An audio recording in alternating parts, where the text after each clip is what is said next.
नमस्कार विद्यार्थी मित्रांनो, आज आपण पाहणार आहोत राजकीय विचार प्रणालीची भूमिका, कार्य आणि आवश्यकता। मागील लेक्चर मध्ये आपण पाहिलेलं आहे विचार प्रणाली म्हणजे काय, विचार प्रणालीचं स्वरूप आणि वैशिष्ट्य काय असतं। आता याच्यानंतर आपण वळणार आहोत या घटकाकडे। आपण फक्त थोडासा आठवण्याचा भाग म्हणून आपण बघूया विचार प्रणाली ही काय असते। विचार प्रणाली हे विचारांचं शास्त्र असतं, सायन्स ऑफ आयडिया असं त्याला म्हणतात।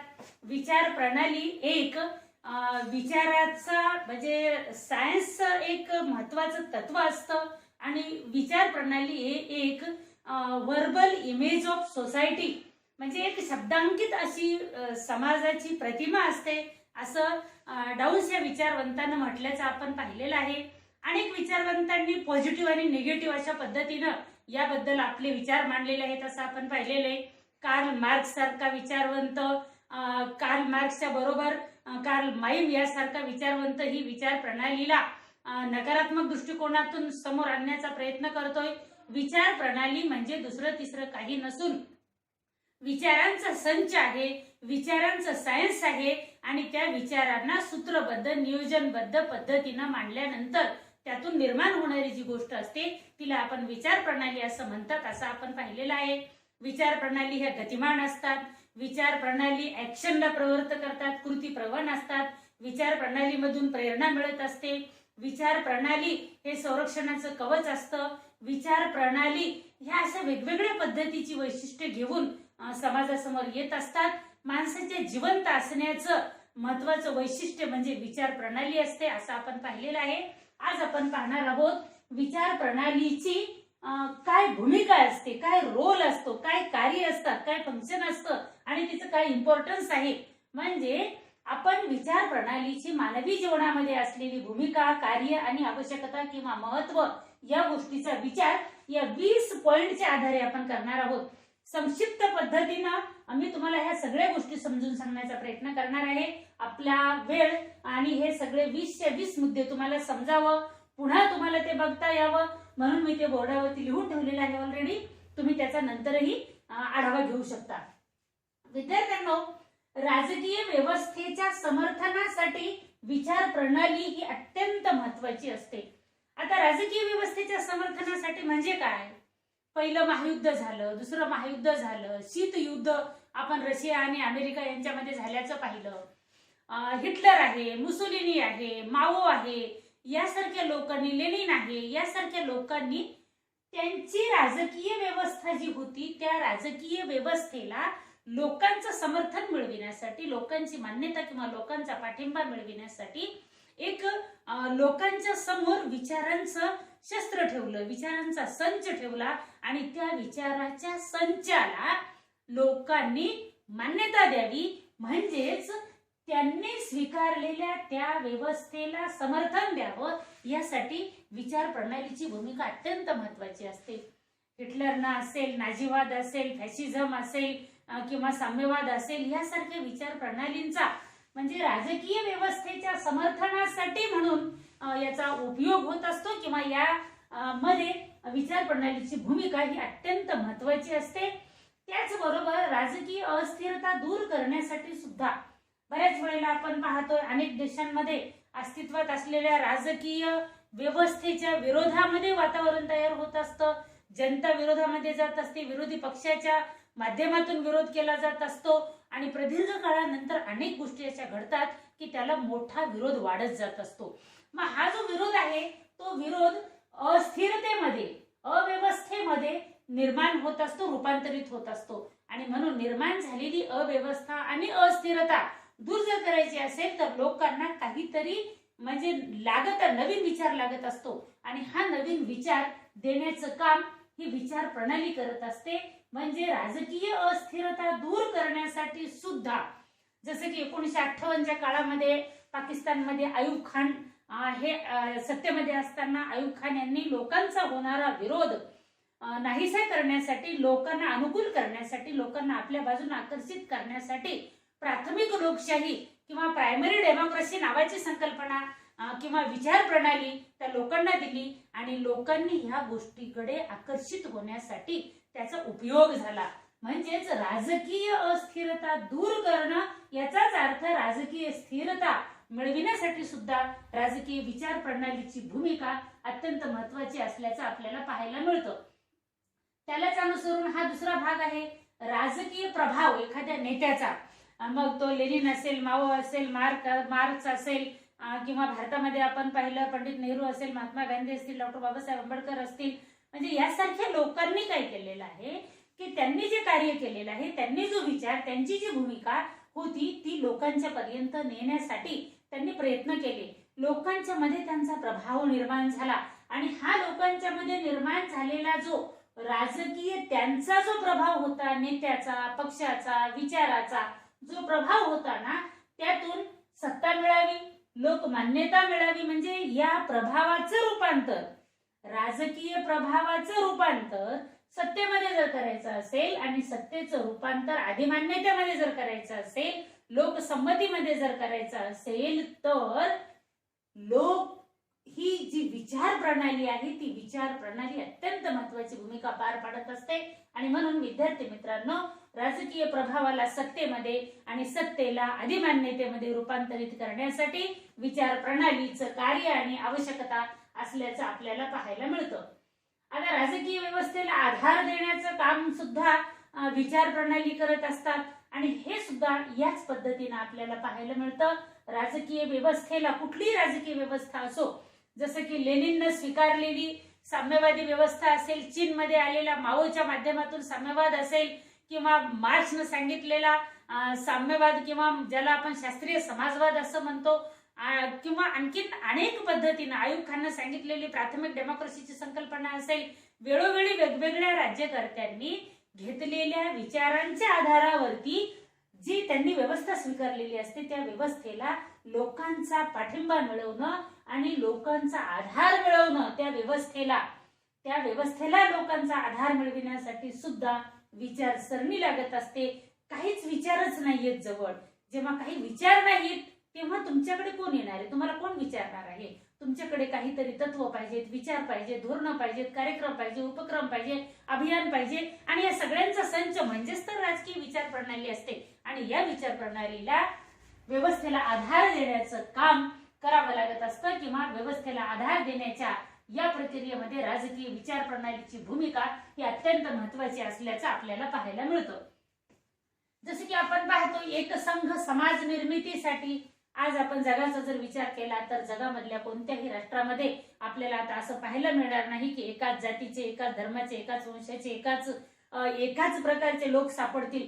म्हणजे जग हे सगळ्यांसाठी खुलं झालेली गोष्ट असल्यामुळं या जगामधल्या प्रत्येक राष्ट्र राज्यामध्ये आपण पाहतोय की अनेक प्रकारच्या म्हणजे विभिन्नता असलेल्या गोष्टी. आणि भारतासारखं जे राज्य आहे यामध्ये तर प्रचंड प्रमाणामध्ये विविधता आहे आणि विविधतेमध्ये एकता निर्माण जर करायची असेल तर एकसंघ समाज निर्माण होण्यासाठी विचार प्रणालीची भूमिका अत्यंत महत्वाची असते. आणि या विचार प्रणालीमधून एक विचार हा सगळ्यांना घेऊन चालणारा म्हणून एकसंघ समाज निर्मिती शक्य होत असते आणि ते कार्य, भूमिका आणि आवश्यकता विचार प्रणाली पूर्ण करत असते. आणि म्हणूनच हितसंबंधाच्या रक्षणासाठी सुद्धा विचार प्रणाली अत्यंत महत्वाची असतात. विद्यार्थी मित्रांनो, हितसंबंध म्हणजे काय? जसं की आपण कामगारांच्या हितासाठी कार्ल मार्क्सनं मांडलेला समाजवाद असेल किंवा जनतेच्या हितासाठी लोकशाही असेल किंवा ज्याला आपण म्हणू शेतकऱ्यांच्या हितासाठी शेतकरी कामगार चळवळ किंवा पक्ष असेल. जेव्हा आपण ह्या सगळ्या गोष्टी पाहतो ना, स्त्रियांच्या हितासाठीचा विचार करणारा स्त्रीवाद असेल किंवा जनतेच्या कल्याणासाठीचा लोक कल्याणकारी राज्य ही संकल्पना असेल, समता, स्वातंत्र्य, न्याय, बंधुता यावर आधारलेले लोकशाही ही विचार प्रणाली असेल. म्हणजे जेव्हा एक विशिष्ट प्रकारच्या हितसंबंधाचं रक्षण जर करायचं असेल तर राजकीय विचार प्रणालीची भूमिका, कार्य आणि आवश्यकता अत्यंत महत्वाची असते. हे आपल्याला माहित असणं गरजेचं आहे. नवीन मूल्यांची जोपासना. आपण मानव हा गतिमान प्राणी आहे असं म्हणतोय. विचार प्रणाली सुद्धा गतिमान असतात कारण मानवाची निर्मिती असते. ती मानवाच्या मनामध्ये विचार निर्माण होतो, विचारांना मूर्त रूपामध्ये आणलं जातं. त्या विचारांचा संच म्हणजे विचार प्रणाली असते आणि मानव हा नवनवीन गोष्टी पुढे नेण्याचा, आत्मसात करण्याचा प्रयत्न करत असतो आणि जुन्या नको असलेल्या परंपरावादी, प्रतिगामी किंवा ज्यामधून अन्याय, अत्याचार, विषमता यांना प्रेरणा मिळालेली होती अशा गोष्टी बाजूला टाकत असतो आणि सर्वांना सोबत घेऊन जाणाऱ्या गोष्टींचा स्वीकार करत असतो. म्हणून ही नवीन जी मूल्ये आहेत, म्हणजे जुनी टाकाऊ जी मूल्ये आहेत ती बाजूला करणं आणि काळाच्या प्रवाहाप्रमाणे नवीन मूल्य स्वीकारणं, याच्यासाठी सुद्धा विचार प्रणालीची भूमिका अत्यंत महत्वाची असते.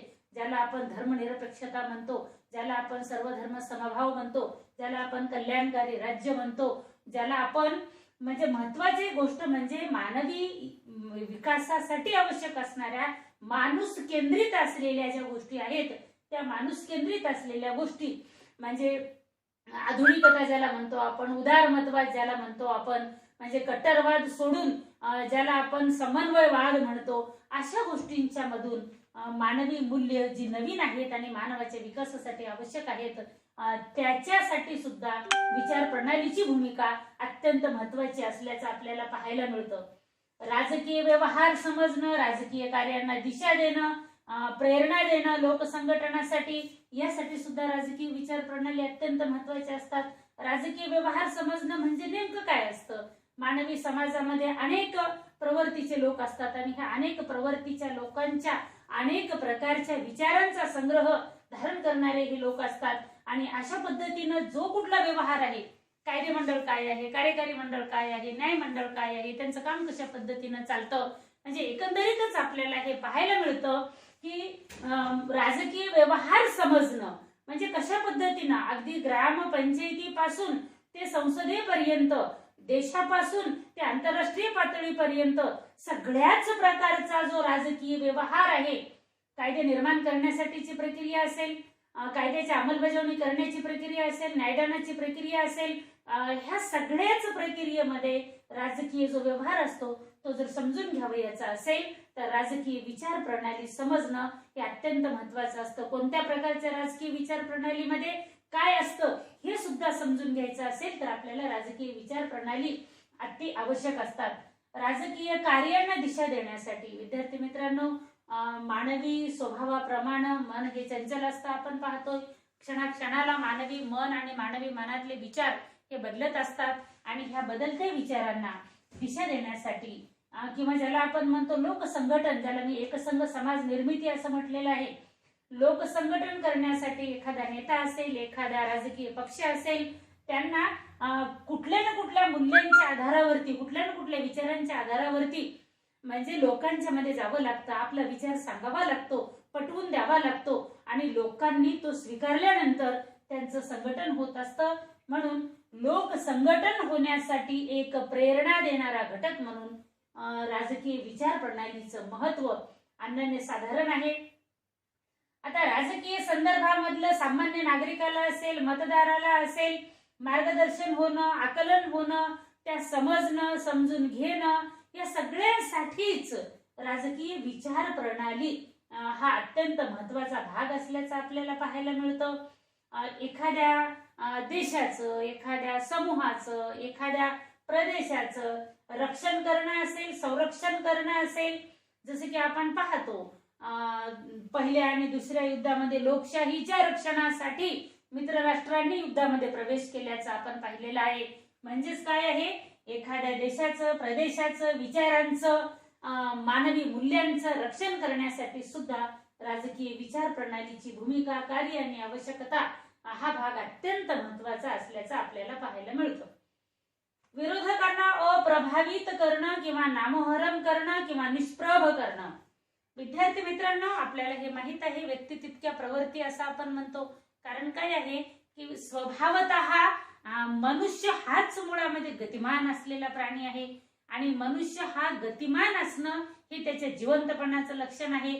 तो क्षणाक्षणाला विचार करतो, क्षणाक्षणाला विचार बदलत असतो आणि म्हणून काय होत असतं, ज्याला आपण वेगवेगळ्या प्रकारचे प्रस्थापित, अप्रस्थापित, विस्थापित असे मानवी समूह असतात, असे मानवाचे गट असतात, संस्था, संघटना असतात. मग सत्तेत असलेल्या लोकांकडून विरोधात असलेल्या लोकांचा प्रभाव नष्ट करण्यासाठी किंवा त्यांची ताकद कमी करण्यासाठी, विरोधकांना नेस्तनाबूत करण्यासाठी, नामोहरम करण्यासाठी सुद्धा विचार प्रणालीचा वापर केला जातो. कधी धर्माच्या आधारावरती, कधी जातीच्या आधारावरती हे प्रयोग केले जातात. भारतासारख्या देशामध्ये आपण पाहतोय, भारताची निर्मितीच आपण पाहतोय की धर्माच्या आधारावरती झाल्याचं आपल्याला माहित आहे.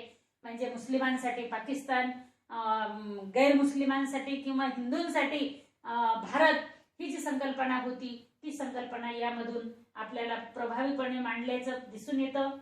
सत्तेची उपयोगिता सिद्ध करण्यासाठी सुद्धा राजकीय विचार प्रणाली लागते. कुठल्या प्रकारची विचार प्रणाली कुठल्या प्रकारच्या सत्तेला उपयोगी सिद्ध करू शकते ह्याचाही जर अभ्यास करायचा असेल आपल्याला, तर अनादी काळापासून मानवाच्या ज्ञात इतिहासापासून या सगळ्या गोष्टींचा अभ्यास झाल्याचा आपल्याला पाहायला मिळतं. आणि खरंच सत्ता उपयोगी आहे का माणसाच्या, कुठल्या काळातली, राजेशाही मधली आहे का, हुकुमशाही मधली आहे का, अल्पजन सत्तेमधली आहे का, महाजन सत्तेमधली आहे का, लोकसत्तेमधली आहे का, लोकशाही मधली आहे का. म्हणजे अरिस्टॉटल पासून, मॅकियावेली पासून, अनेक विचारवंतांनी, सॉक्रेटिस पासून, त्याच्याही आधीपासूनच्या विचारवंतांनी ज्या ज्या प्रकारचे विचार आणि विचारांचा संग्रह समाजाच्या समोर ठेवलेला आहे, त्यामधून आपल्याला भूत, वर्तमान आणि भविष्य समजून घेण्यासाठी उपयोग होतो. आणि हा उपयोग राजकीय विचार प्रणालीच्या संदर्भात अधिक चांगल्या पद्धतीने आपल्याला समजून घेता येतो. नेतृत्वाची निर्मिती आणि विकास याच्यासाठी सुद्धा राजकीय विचार प्रणालीची भूमिका अत्यंत महत्त्वाची असते. आपल्याला माहित आहे की नेते काही आईच्या पोटामधून जन्माला येत नाहीत, मातीतून जन्माला येत नाहीत, आकाशातून पडत नाहीत. नेतृत्व हे निर्माण होण्याची एक प्रक्रिया असते, नेतृत्वाचा विकास होण्याची एक प्रक्रिया असते.